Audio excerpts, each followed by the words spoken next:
नमस्कार, मी Poonam. News uncut मध्ये आपलं स्वागत. या बातमीपत्रात आपण आढावा घेणार आहोत पुण्यातील काही महत्त्वाच्या घडामोडींचा. पुणे शहरातील सदाशिव पेठ मध्ये एका भिंतीवर हिरवा रंग लावून चादर आणि फूल चढवल्याचा प्रकार घडलाय.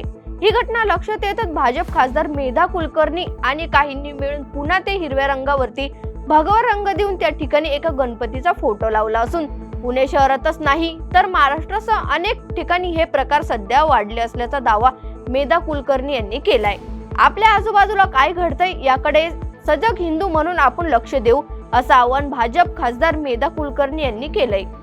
अजित पवार यांचा बारामती मतदारसंघात 20,000 मतांनी पराभव झाला असून विधानसभा निवडणुकीत राज्यातील 150 मतदारसंघात गडबड झाल्याचा दावा राष्ट्रवादी शरद पवार गटाचे आमदार उत्तम जानकर यांनी केलाय. अजित पवार यांचे केवळ 12 आमदार या राज्यात निवडून आले. त्यानंतर एकनाथ शिंदे यांचे 18 तर भाजपचे 77 आमदार निवडून आले असून त्यांची सर्वांची संख्या 107 आकडा असून राहुल गांधी आणि शरद पवार यांच्या समवेत लवकर निवडणूक आयोगाकडे या प्रकरणी आम्ही जाणार आहोत, अशी माहिती जानकर यांनी माध्यमांना दिली आहे. इंद्रायणी नदी ही वारंवार फेसाळतीये. आज देखील इंद्रायणी नदीत पांढरे शुभ्र मोठमोठे बर्फासारखे तुकडे पाण्यावर तरंगताना दिसतायत. गेल्या कित्येक महिन्यांपासून आळंदीकर आणि वारकऱ्यांकडून इंद्रायणी नदी स्वच्छ करण्याबाबत आवाहन केलं जात आहे. अवघ्या महाराष्ट्राचं श्रद्धास्थान असलेल्या माऊलींच्या आळंदीत इंद्रायणीमध्ये वारकरी पवित्र स्नान करतात, परंतु नदी फेसाळल्यामुळे वारकऱ्यांचं आरोग्य धोक्यात आल्याचं कळतंय. पुणे महानगर परिवहन महामंडळाकडून भीमा कोरेगाव विजयस्तंभ अभिवादन सोहळ्यानिमित्त मोफत विशेष बस सेवा देण्यात येणार आहेत. 31 डिसेंबरला दुपारी 12 वाजल्यापासून 1 जानेवारी रात्री 12 वाजेपर्यंत बस सेवा सुरू राहणार आहेत.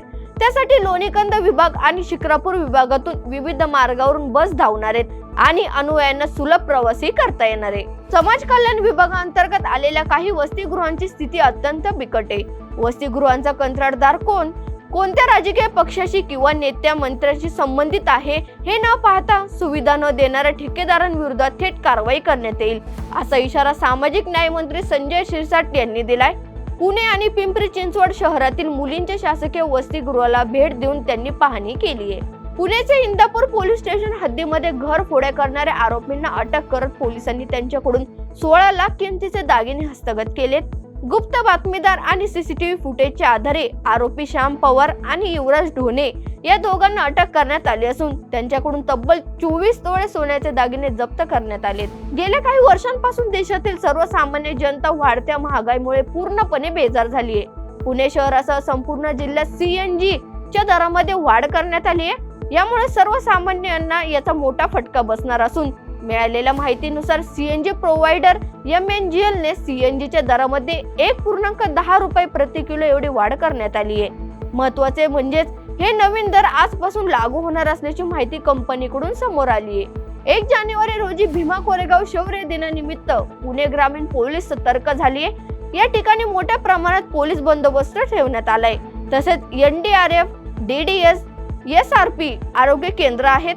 नगर रोडवरची ट्रॅफिक 31 डिसेंबर आणि 1 जानेवारीला बंद राहणार असून नगर रोडवरून येणारी ट्रॅफिक सोलापूर रोड आणि आळे फाटा या दोन्हीकडे शिफ्ट करण्यात आली आहे, अशी माहिती पुणे ग्रामीण पोलीस दलाचे पोलीस अधीक्षक पंकज देशमुख यांनी पत्रकार परिषदेत दिली आहे. वेळ झाली पुणे कनेक्ट मध्ये इथेच थांबायची. पाहत रहा न्यूज अनकट.